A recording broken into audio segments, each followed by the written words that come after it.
So today I have a guest who's part of two podcasts. I have another podcast that goes along with this one, but this one is first and the other one is second. So this is my guest is Christine, and your last name is Vollmer. I have to say that correctly. Vollmer, yes. Vollmer, that's right. Okay, so I'm excited to talk to you, Christine, because you are someone who has been working with children and adolescents for a long time.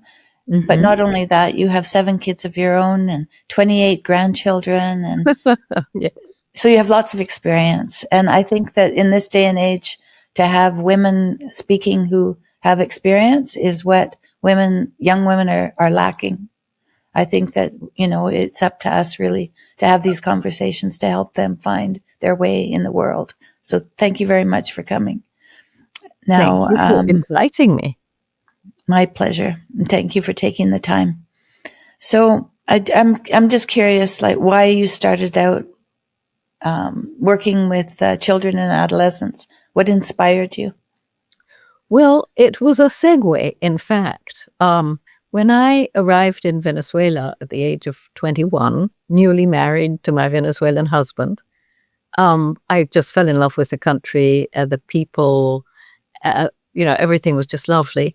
And I was impressed negatively by the barrios, as they call them, the shanty towns on all the beautiful hills surrounding the city.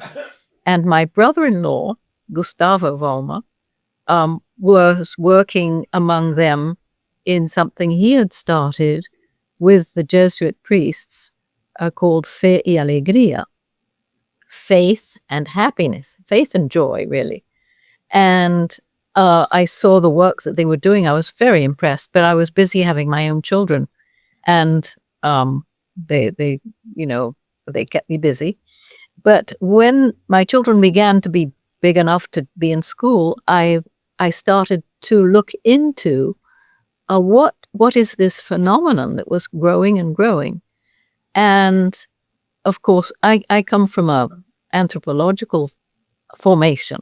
That's how I see people, and that's how I see things, and a neurological one too. That was because of my 7th child who had profound brain damage, and we learned a lot helping him. And so I first got involved with the unwed mothers, and we started an organization called Provive, which was to help those women with their pregnancies, with their problems. And then we had to get into pediatrics because that's what the ladies really wanted. More than care for themselves, they wanted care for their children. And so we did that in many different parts of Venezuela. We had these centers, and in one of these centers, we were able to get a donation that we were able to buy 5 industrial sewing machines and give these girls and women piecework.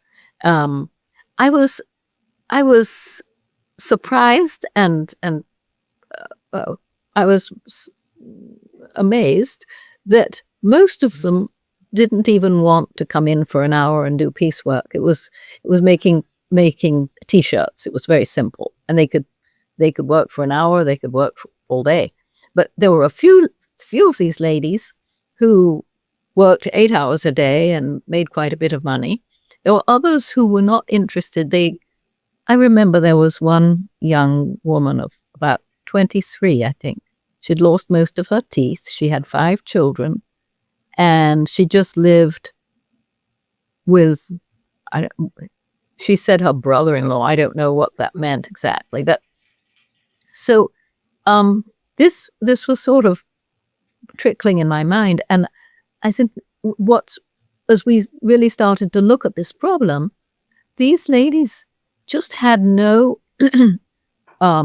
let's call it cultural formation. They didn't know the what we call life skills at all, and they were quite cut off from real knowledge. Most of them had learnt to read and write, and had done a few years of school. Some of them had done, all of primary school. Some had even done all of school. But so we decided.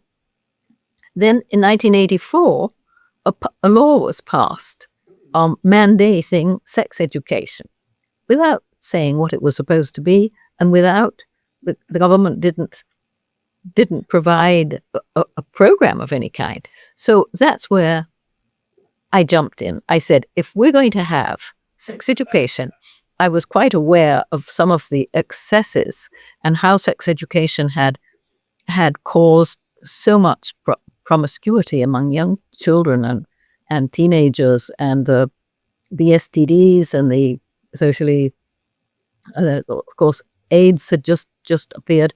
And one of the things we were doing were congresses, and we were inviting scientists, and we did manage to invite Luc Montagnier the year after he discovered the virus in 1982. We invited him in 1984. And so we were very much on the scientific side of all of this. And I said, okay, we're going to sit down. We're going to get into this sex education. We're going to do something about it. First, we have to define it. What is sex education? Everybody said, well, it's all those things, the things your mother doesn't want to tell you. And we did a brainstorming, and we came to the definition that sex education is everything that an individual must learn from birth in mother's arms, which will make him or her capable of a long-lasting, happy life as a couple. And everybody liked that. But then you say, okay, so what is it you have to learn in order to be able to live with somebody for years and years, even if it's only your sister or your mother? Well, you have to learn empathy, you have to learn loyalty, understanding, perseverance, courage, all kinds of things, responsibility, veracity. You have to be good with your word. You also have to learn negotiation skills. You have to learn how to take decisions. You have to learn, so it's good we ended by making a list of dozens of things that really you need in order to live life happily, even in community. And so we said, okay, now we go to the scientists who know at what ages are the windows of opportunity. You start with Piaget, but then there was David Isaacs. There were, all these good people. Thomas Licona was very good on this as well. And so we put all these elements that you must learn into chronological order. And then I was so fortunate, as I just got started with the first two books, and I was finding it very difficult to find anybody who had the understanding and the psychological, the philosophical, the anthropological characteristics. And I was able to find this he was only 24, Argentinian called Carlos Beltramo. And I had a long conversation with him on the telephone. I said, this man understands, come and visit. He came to Caracas. We had a brainstorming of several days with a few other people. And he said, okay, well, of course, by this time it was, when was it? By this time it was 1995. And this had all been a long struggle. And internet had just started. You could, emailing was the new thing, and it was wonderful. He was in Argentina. I had to go to Rome because my husband was made ambassador to the Holy See, and we worked wonderfully well. And by by 99, we already had the first books. We started with the high school books, and we started with those in various different countries of Latin America, and started working on the primary school. And so finally it was complete a couple of years later. And yeah, well, so then we started publishing and getting very good results. The results are, this young man had the brilliant idea. We were sort of doing it that way, but he made it into a continuous novel year after year. So we have 13 books, 13 levels. So we start in kindergarten with book 1. And the two main characters are Charlie and his sister Alice. And then bit by bit, there are more and more characters as they grow. By book 3, there are a lot of characters, and they're all vying to be part of the soccer team. And they so it gets very exciting. And having a large cast like that, like in a movie, you can have many different archetypes and no stereotyping. You can have the fun one, the funny one, the rebel, the one who's a bit slow in his studies but good at sports, the one who's not so good at sports but is good in his studies. You have all these people, and in the girls the same. So we very purposefully gave both these main characters mother and father, because so many children don't have a father in the house, that they don't even know what it would be like, how a father would speak, how you would speak to a father.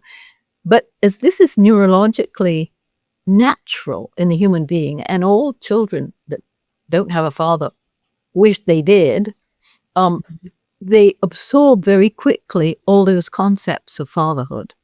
And it's one of the things that, without making it too obvious, that we put into this whole plot.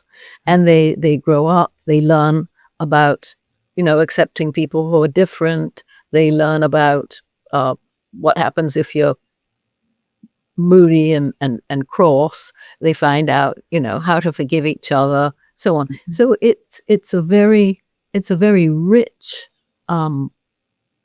ongoing development of all these different characters. The rebel learns not to be so stupid about rebelling all the time, and becomes quite a leader, and so on. So we've had lots of fun with that. And the children in these barrios, they absolutely adore it, and they all want, when they're small, they want to meet Alice. They call her Alicia.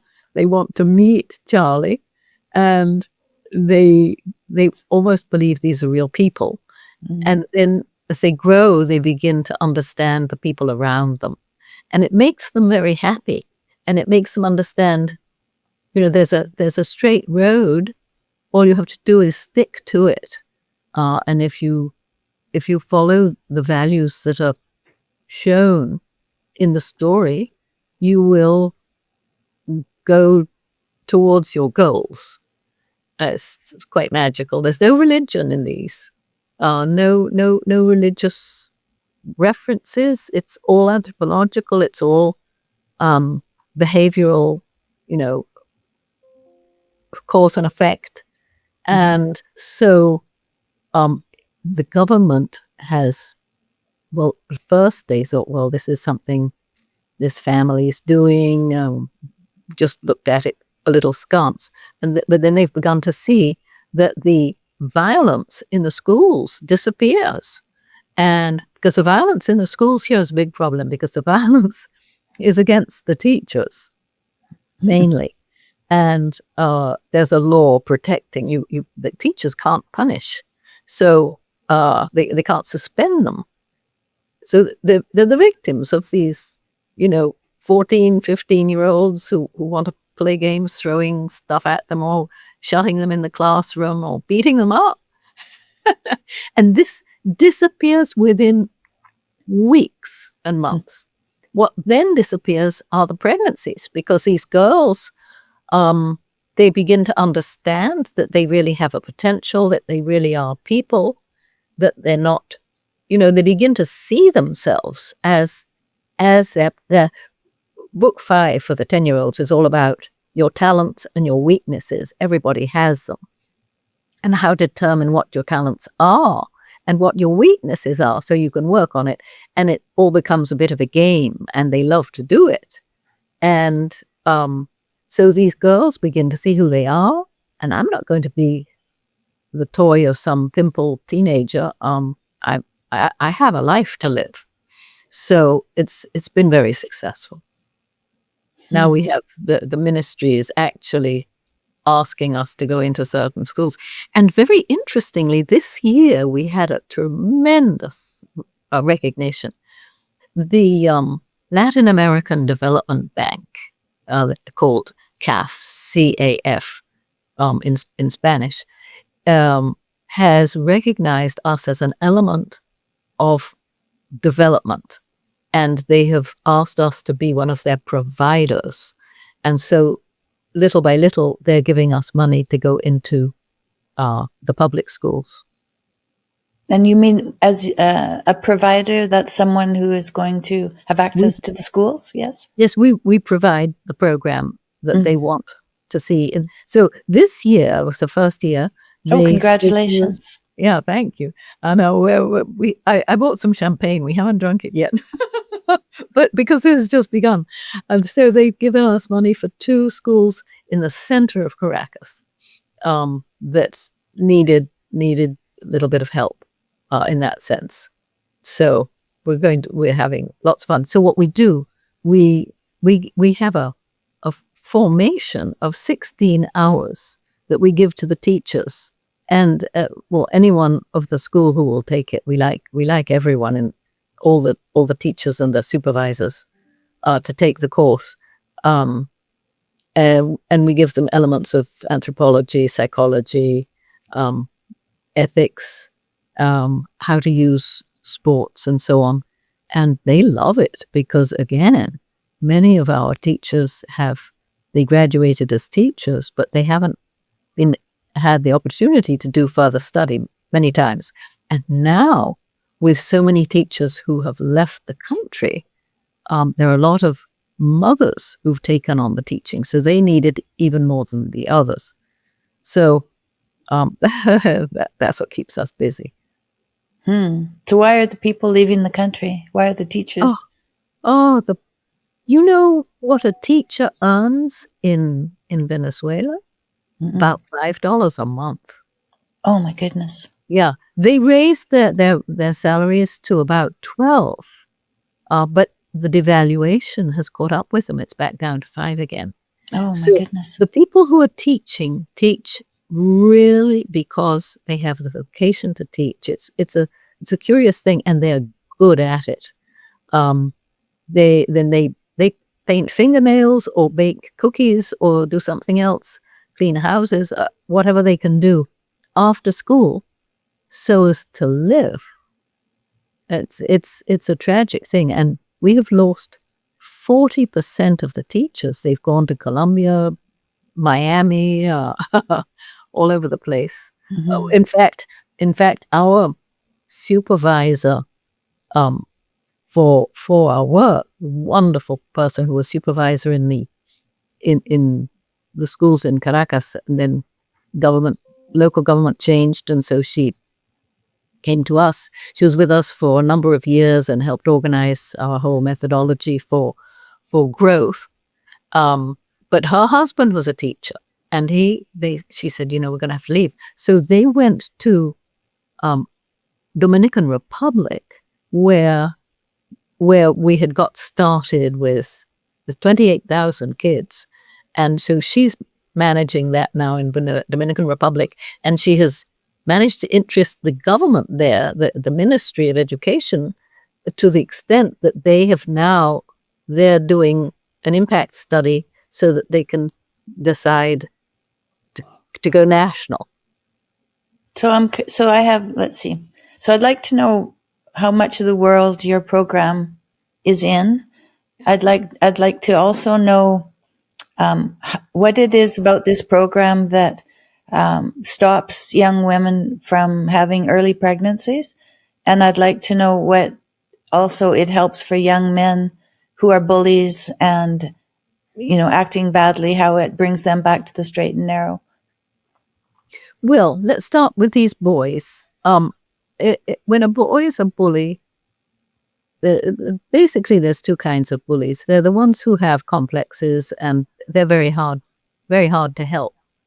But then the other kind, which is what we mainly have, are rough and ready guys who just think it's funny, shows that they have bigger muscles than the other ones.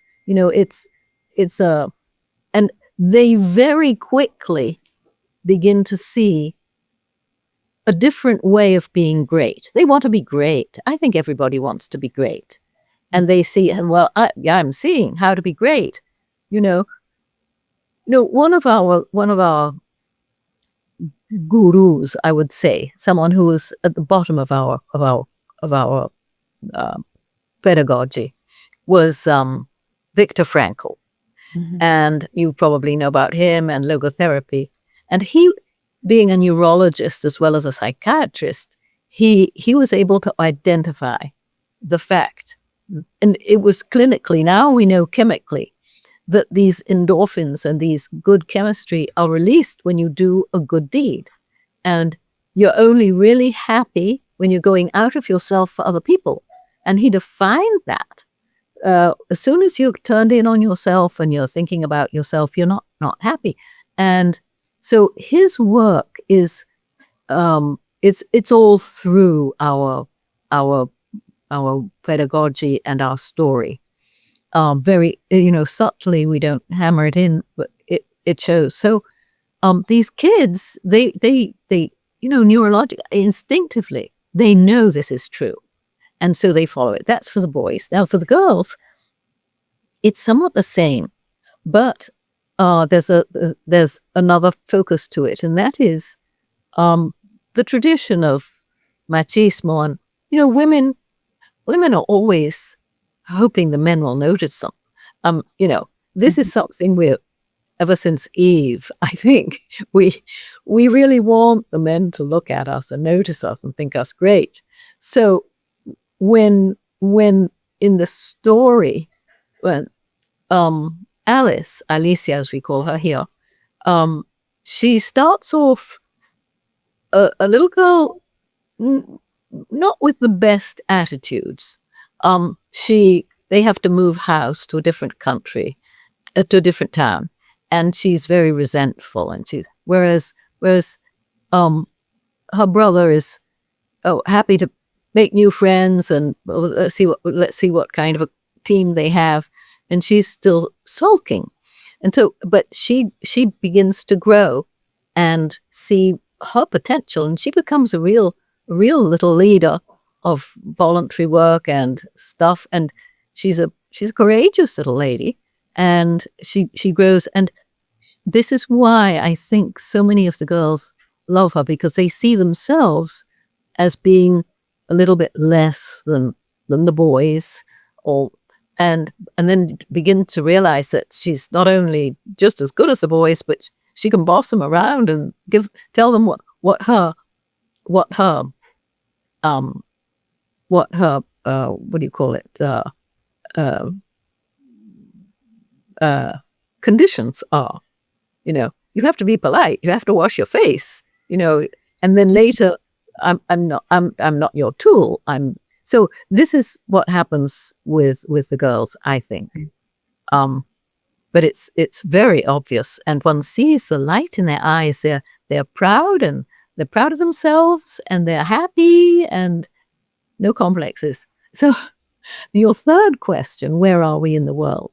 Well, that is, we can't be everywhere. So we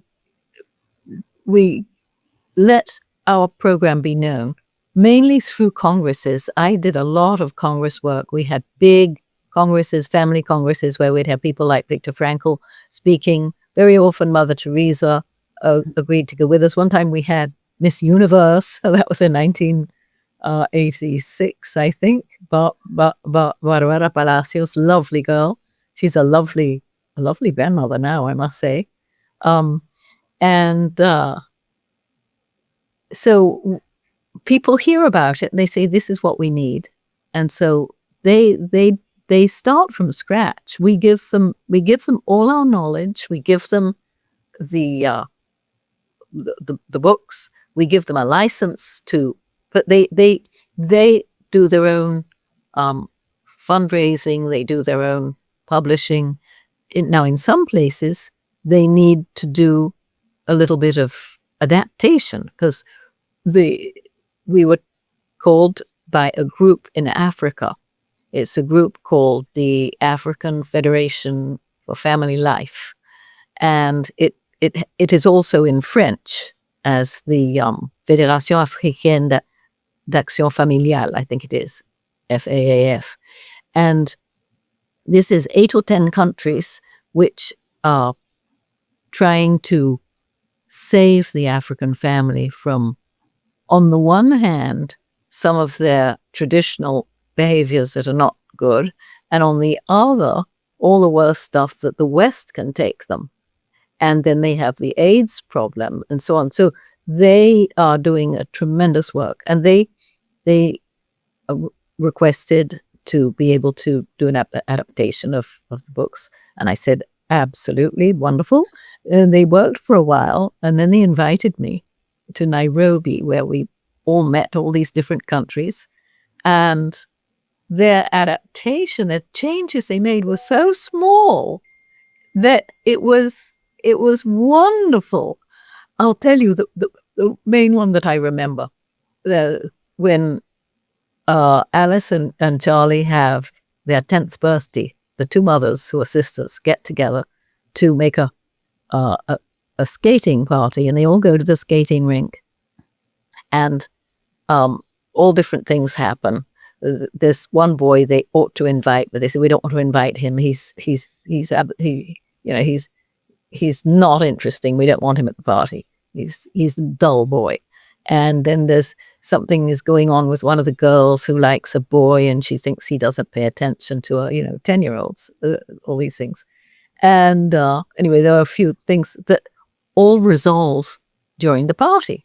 Well, what the Africans said, that, we don't do skating rinks. That doesn't exist. So we've made the party down by the river, and they slide into the river on banana leaves. And of course, the same thing, that the little kid that they didn't want to invite, the girl and the boy and so on. So it was so cute. I said, oof, wonderful. And there were a few little things, like at one point, Alice is a bit uppity with her mother. She tends to, oh, Mom, do you have to tell me that? And they said, well, in Africa, a girl wouldn't talk to her mother quite like that. So they toned that down, just very small. And then what we did, we introduced them to our illustrator, because our books are full color illustrations, and they're very, very speaking. We like our illustrator because he puts a lot of body language into the characters. The one who's cheating, you can tell he's cheating. And so he transformed the whole series into African. And it's so cute, with the mothers with the babies on their backs and all the stuff. And he used photographs that this group sent him to know what the schools were like there. And so he's in Peru. Very, very good illustrator. And now he's working on Caribbean faces, which is again different from Latin American. And that's at the request of the group in Trinidad that I think Louise will tell you about. They're advancing very well and understanding getting the government interested. It's not official. It's not an official program yet, but it's getting close. This is interesting to me. So I've been reading about socialism, the socialism that is been in societies for a very long time now. And it's sometimes unrecognizable because it's been here for so long. Yes. And one of the things about socialism is that in order for it to survive, the family isn't thought to be the most important. Whereas in our society, family is most important. Exactly. And so your course is doing well in places where there is socialism. How does that happen? Where there has been, we have a lot of countries from Eastern Europe who are starting up. The most recent one is Albania. They're working on book 1. And is Slovakia, Hungary, Germany. It's Eastern Germans who are so interested, and they're doing a very good job. They're on, they sell on Amazon, and they're up to, I think, level 9 already. The Hungarians have all 13. So those people, though, although they've had a very long socialist government, they in 1992, I know in Albania, that's when the government changed. So they've been crawling away from that, and they are very curious about what we're doing, playing with these socialist ideas. And so, you know, these socialist ideas are not in the best interest of children and family. Well, I think their problem, what they don't like about family, and this goes back to the French Revolution and all communism, the family sticks together and creates wealth among themselves, and the government can't control them. So family is really antithesis of socialism.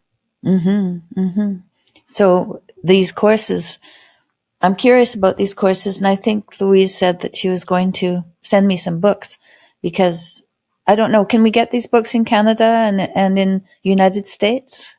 Are they on Amazon there? I don't know whether they're on the English, whether the English ones are, as we're not in the United States yet.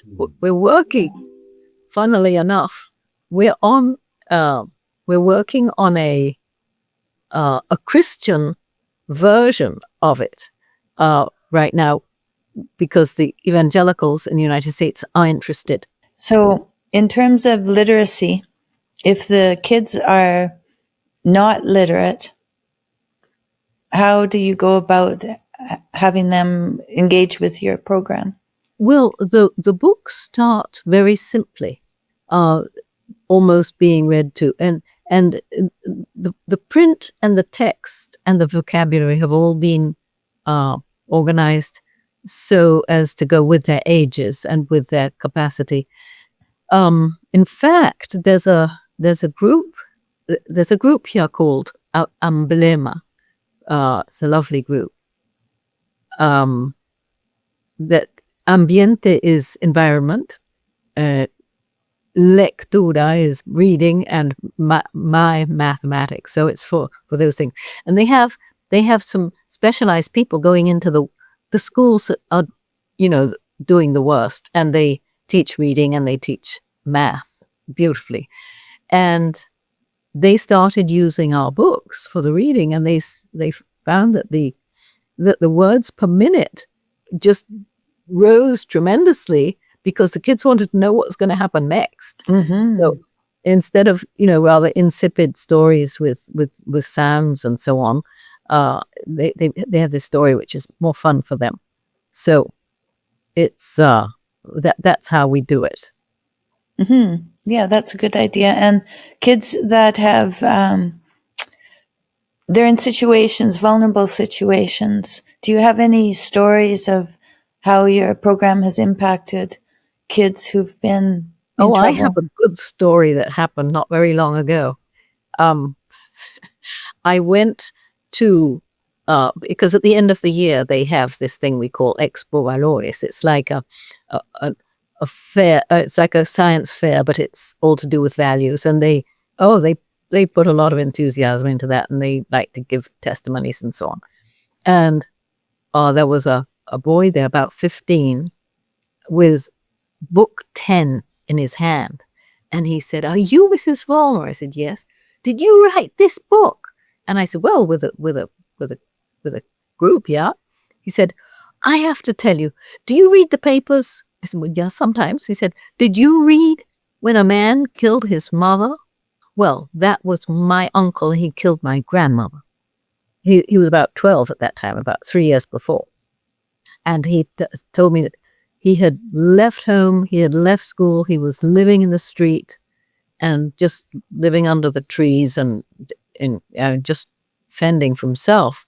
And a kid from a school that had our program, in fact, it was a school which had a very big problem of violence. It was a bad place. And they were going to close the school when they started the program, and they decided not to be seeing the transformation in the kids. They hadn't changed it. So this is one of the kids in that school. And he gave him book 8 and said, "Read this book." Well, fortunately, this kid could read, and he devoured the book. And then he asked for book 9, and he was already finishing book 10. And he said, "I just want you to know this has changed my life." And he started saying a few things that were in the books. These are the high school books, of course, so they're more things. And I said, "And what are you planning to do when you grow up?" He said, "I want to be a writer." So this is, there are parts of Venezuela that, well, everybody knows, unfortunately, about El Tren de Aragua. And I'm talking about Aragua, where a lot of this criminality was going on. So no matter what's going on around them, if you can bring into their heads the right way to live, their natural neurology grabs onto it, because our brains, according to Frankel and everything I've been able to see, our brains are organized for noble deeds, for good behavior, for love, for doing what's right. And we feel good when we do what's right, and we feel bad when we do what's wrong. And there's no getting around it. We are made that way. Mm-hmm. So it's like the potential for, learning to speak. If you don't speak to a baby until it's 4 or 5, it'll never learn to speak and never understand words, because the brain had that potential, but it had to be awakened, just like sight, sound, walking or crawling or walking. And our surroundings are such that they're supposed to awaken all these potentials that we have. And if a child is the child of musicians and is hearing music all the time, it's probably going to be a musician, because our brains are just avid to learn things that are in that potential. And the values, the virtues, and good behavior is all part of the same thing. And that's, I think, the big discovery that we've made. It's as much part of our potential that needs to be developed as music or speaking languages or anything. Potential of the human brain is absolutely immeasurable. So the virtues, the virtues from the Bible, really,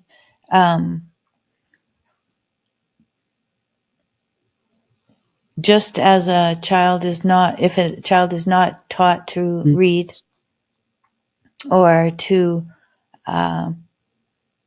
follow values that are good, then the brain will develop in whatever information is given to that Yes. child. And so this Alive to the World is teaching the virtues, Yes, values from Christianity. Yes? the logic of Christian values and the beauty of, love in all actions. It's, of course, when I say I come from a anthropological formation, it's anthropological in the sense, in the zoological sense, how the human being is made. But there's also this no doubt that what we learn biblically, what we learn in Christianity, this is the real it's the development, the further development of the human person. Mm-hmm. Our pedagogy that we developed as we did this, Carlos Beltramo and I, we've called it the pedagogy of the integration of the human person, because we have to integrate those three levels of the human person. There's the spiritual level, which is the intelligence and the will, and then there's the emotional level, which is a combination of impulses, which are not, like fear or anger. They arise without your wanting, and the sentiments. So it's partly spiritual and it's partly corporal. And then there's the corporal level, which is where we do what we do. And these three levels need to be aligned properly. So these three levels need to be aligned. And you see very often kids that know perfectly well that it's wrong and in every way to take drugs is bad for their head. The police might talk to them, my mother's going to get angry, etc. And but they have their emotions are going with what the other kids are doing. And so obviously their action is not aligned with what they know. The same goes with, shoplifting and any other behavior. So what you have to also be motivated. Interestingly, UNICEF, yeah, they said for the year 2000, for the third millennium, they wanted all education to be, they called it knowledge, motivation, and skills. And I love that, because this is basically what we do. We give information in our story, but with the story we motivate them, and then tugging on their emotions, and then we give them what to do about it. Someone is tempting you to take drugs or to see pornography or something. How to gracefully, without getting angry, just saying I'm not interested, and how to get out of it. So it's this is our pedagogy for the third millennium.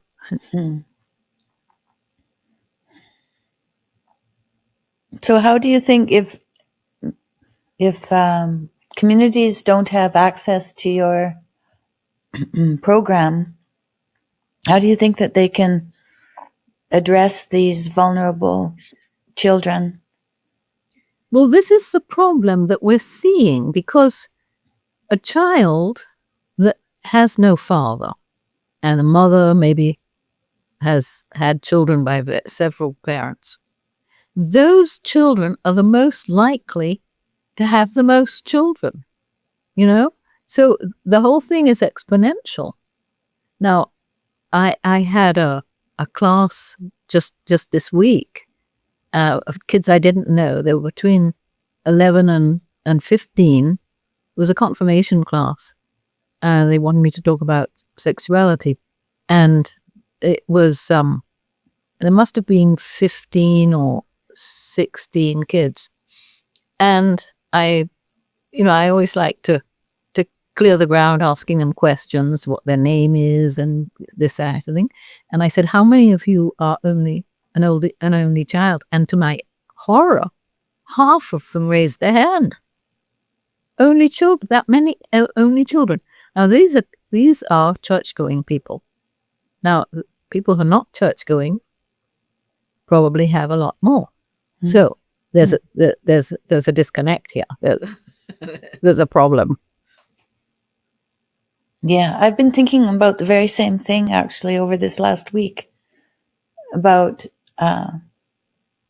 who's having children right now and who isn't having children. Well, you know that in England and in France, who's having the children are the Muslims. Yes, that's correct. Yes, that's correct. And we should be aware of that and take stock of our own decisions. And in the United States, I think we're now below replacement. So that is a big problem.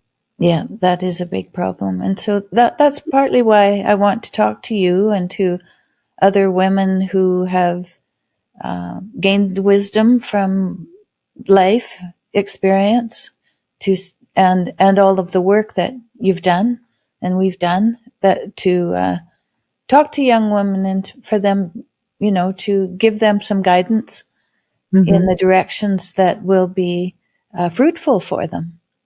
I think we have to start when they're little girls. And I think we have to realize that now with so many working mothers, these little girls are not getting much formation. The formation they're getting is, whatever commerce can flood them with. And then, of course, there's these social networks which are not particularly good. And so they're living in a kind of a socio-affective vacuum. And they're looking for friends. They're looking out because their mother is not as much with them as they would wish. And of course, they still love their mothers still love them. But there's an awful lot of cultural elements, many, many, many elements that they're not getting. And so with our program, we've tried to stuff it with lots of fun, interesting facts. When we talk about something like courage, we have a little sidebar, a little photograph or a little drawing of some famously courageous person, or we try to fill their brains with all kinds of rich cultural stuff. Just because of that, because I think that the vacuum, what they're not getting, is almost worse than what they are getting. Right. Now, is there also room for vision? So is there some guidance to form a vision for the future and also an attention to the present in respect to that vision in your program, maybe for the older kids? Well, in one of the grades, I don't know whether it's 10th or 11th, they all go to a what's it called, a professional fair, where they look at all the different things they could be, from bricklayers and electricians all the way up to doctors and lawyers. Because it's very important that they realize that any work that they do, if they do it well, is going to be valuable, fulfilling, and so on. Because here in Venezuela, every student in school wants to go to university, and the universities here are all they're all professional. You go straight to your professional thing, either engineering or law, or medicine. You don't have the sort of the multicultural 4 years like you would have in an American college, where you learn history and this and that and the other. Maybe have a debating class and all that. So it's very important to give them the idea that you don't have to be successful, you don't have to go and be a doctor, a lawyer, or a mechanical engineer. You can also be a good mechanic. Plumbers make more money than anyone else, I think. And they have to know that there's all kinds of professions that they could very well do. Yes, absolutely. I didn't know what I wanted to study when I was 18 and I left home, but I was the youngest of 4 and we were all told to go to university. So I knew that I was going to go to university. But I went to the first year and I studied broadly through the arts. Mm-hmm. And I liked it all, but I didn't see a direction right Mm-hmm. off. Mm-hmm. And also I was far away from home and I was needing to use my own money. So I needed to have a job. So there was some competition for my time that way. And so I ended up taking maybe 3 years. It was about 3 years before I settled into a degree. So by the time I finished my degree, I was 26 years old. And by then I was ready to have a family by then. I was very much looking for my husband by the time I was 26. Right. But I knew him from the time I was young. But neither of us really were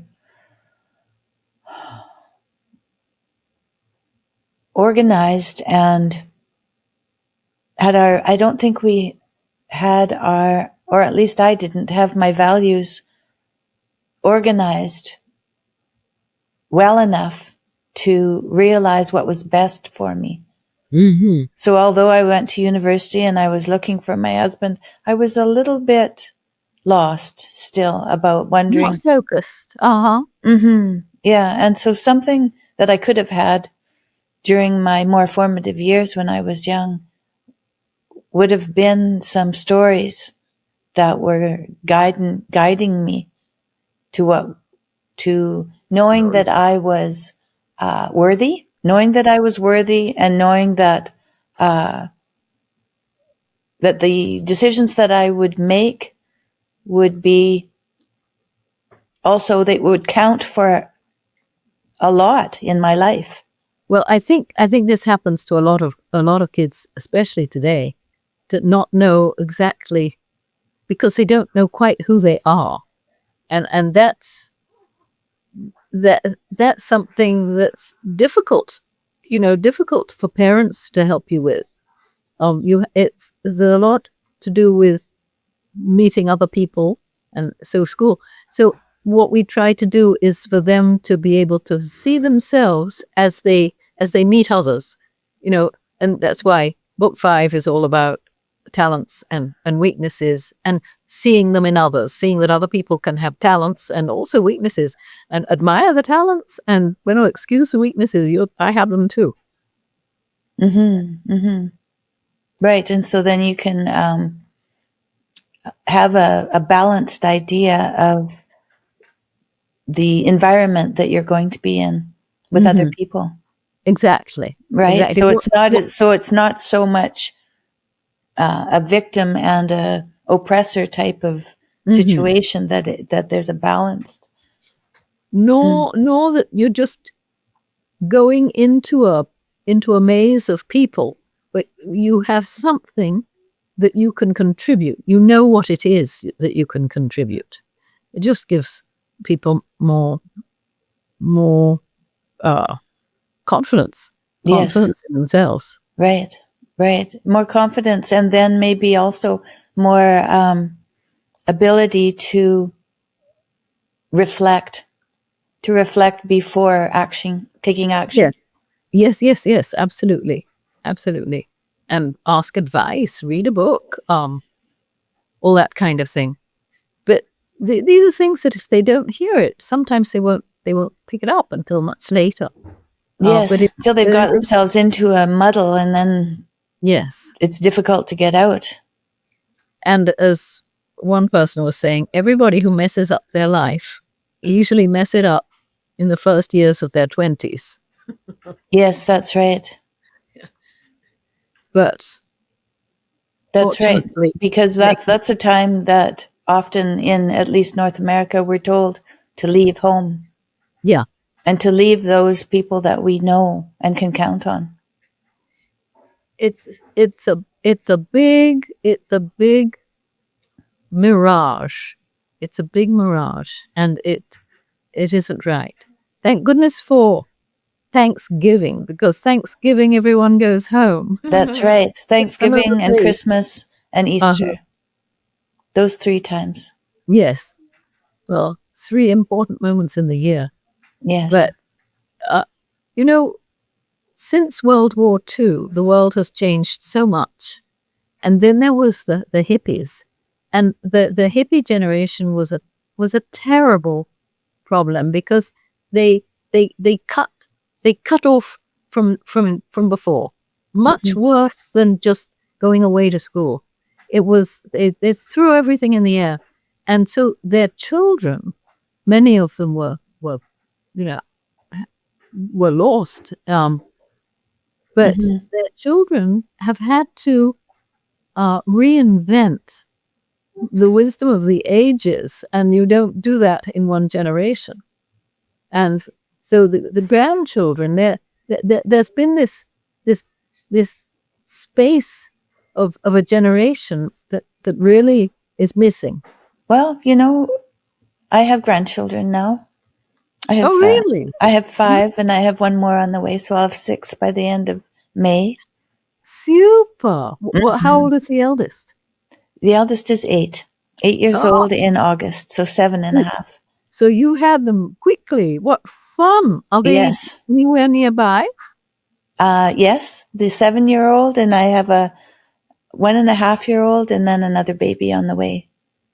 Close by. Yeah, and we live in 2 places. The other place, my son is there, and there's little kids there that are nearly 5, nearly 3, and a newborn baby. Oh, that's lovely. So I get to go from 3 babies here to 3 babies there.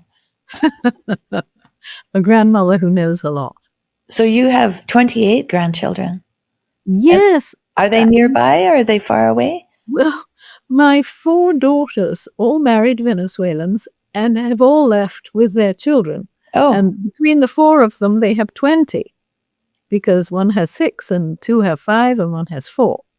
And so my 2 sons, because my little one died at 14, his damage was too deep. But the 2 others took ages to find the right wife. Fortunately, they did find the right one, but it took a long time. So one has 3 and one has 5, and they live in the same property. We all live close by. Oh, so I get to see them. I have a little visitor of a little boy of, he's not yet 4. He's 3. And we have mornings together, which are just lovely. Yeah, I bet. Yeah. Yeah, there's nothing better than family, children, new children, to bring joy back into the house, right? Joy, hope, interest, because they're fascinated. Yeah, fascination with life, that's for sure. Seeing those little brains taking things in. This little guy is very analytical. And so we see movies together. And I always choose something that will, show him a new area of life. And he looks at them with such analysis. And then the next day he wants to see them again. Sometimes he'll see them 3 or 4 times till he's got it complete. Then he's understood it, all that's going on. It's so funny. Yeah, I have my little grandson who's going to be 5. He's like that. He's been reading Harry Potter with his dad. Goodness, at 5. Yeah, and then he has an audiobook and he'll listen to it over and over and over again to understand it completely until he's ready for the next part. Oh, he's brilliant. He's brilliant. Yeah, he's very There's some And you can books. listen to a book all day long. Well, if you can find him the books of G.A. Henty, Henty, who was an Englishman who wrote historical novels, more or less, for boys. They always have to do with a boy of about 12. Henty. What's the first name?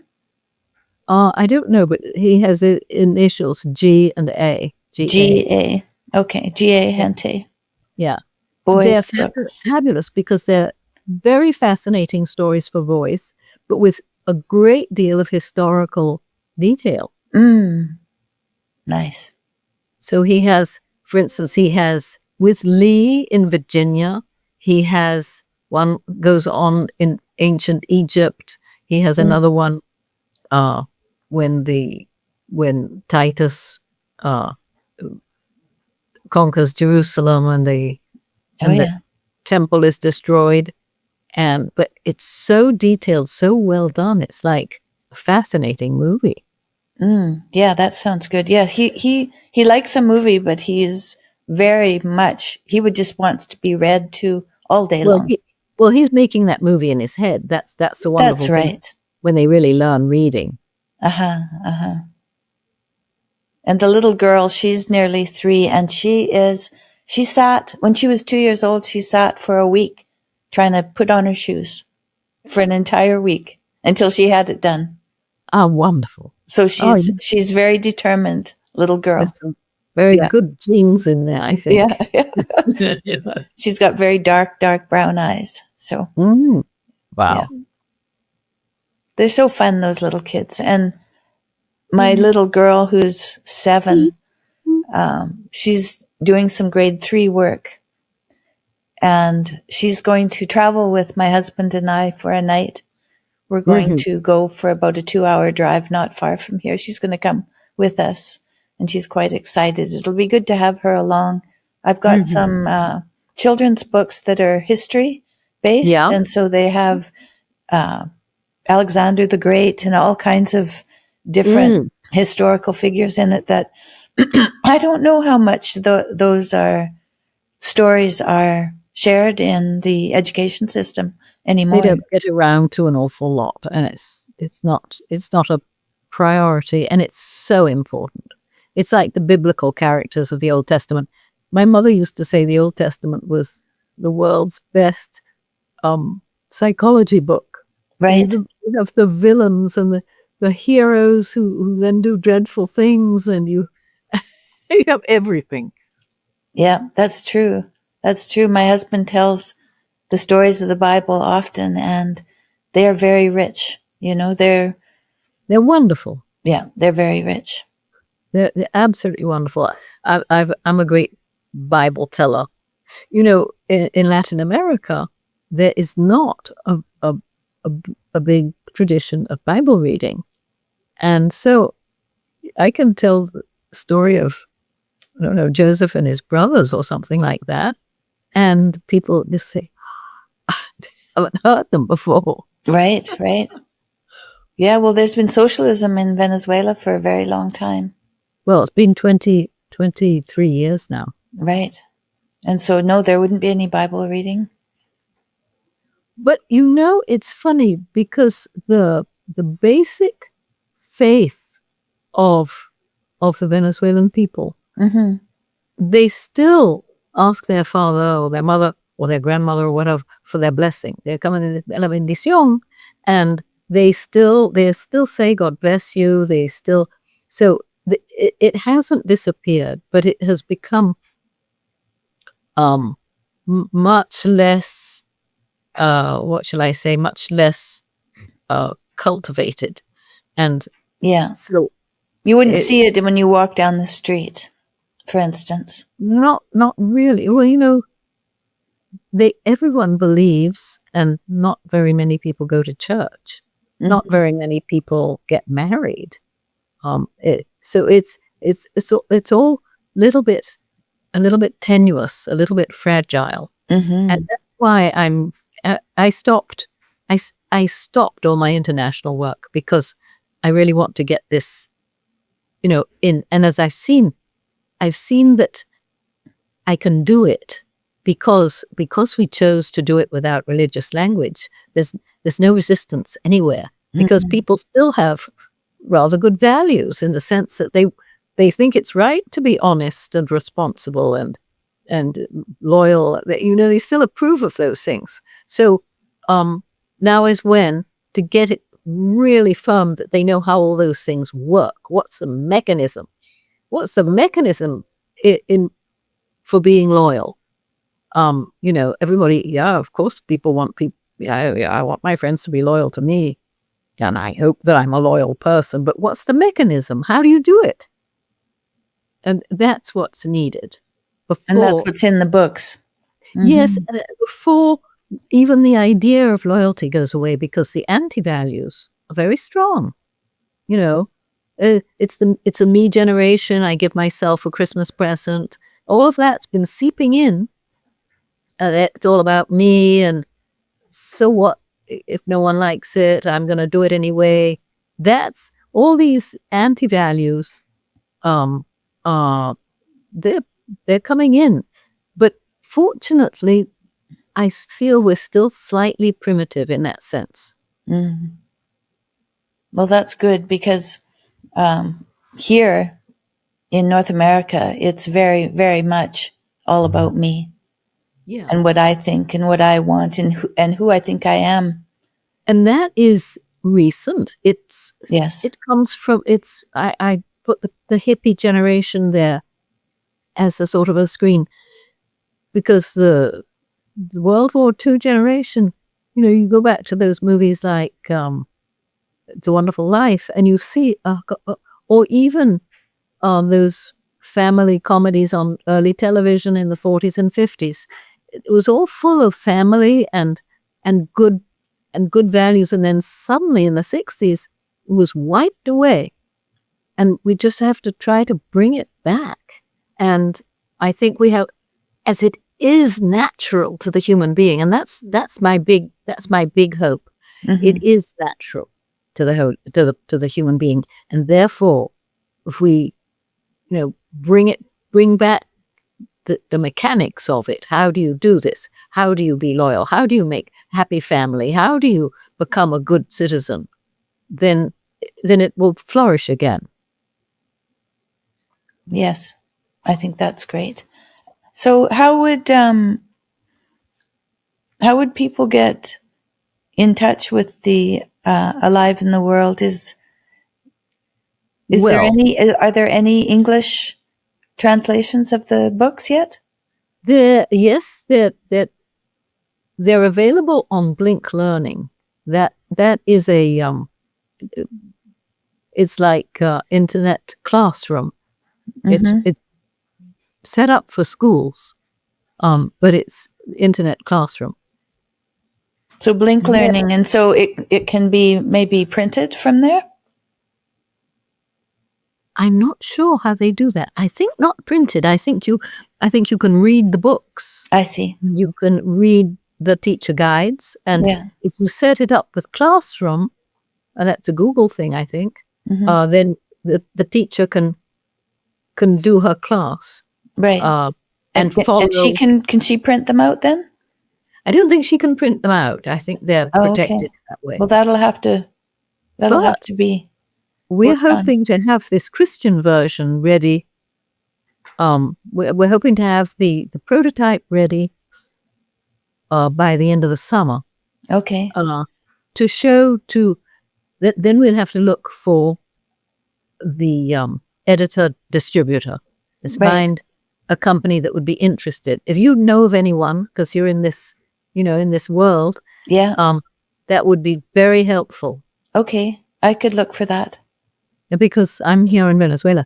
The evangelical gentleman who is funding this in great part, he might know of some, but I think not. I think his idea was, let's get it together and then we'll see what we do with it. So it would be very helpful to have. I'm in touch with a couple of publishers. I'll talk to them and see what I can find out. Okay. Okay, and if they go on alivetotheworld.org, they'll see all about it, what our pedagogy is like, and all about it. And then, of course, you can always contact me. Yep, right. I have a friend in Florida, in West Palm Beach, who worked with me on publishing all of this. But we couldn't afford her anymore because salaries are higher in the United States, and we just couldn't do it. But she's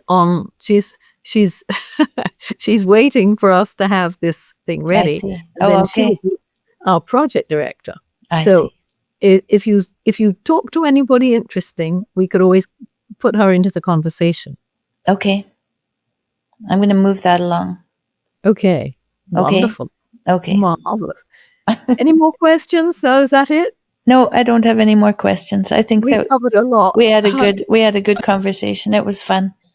Well, thanks so much. This was just great. It was wonderful to meet you. Very nice to meet you too.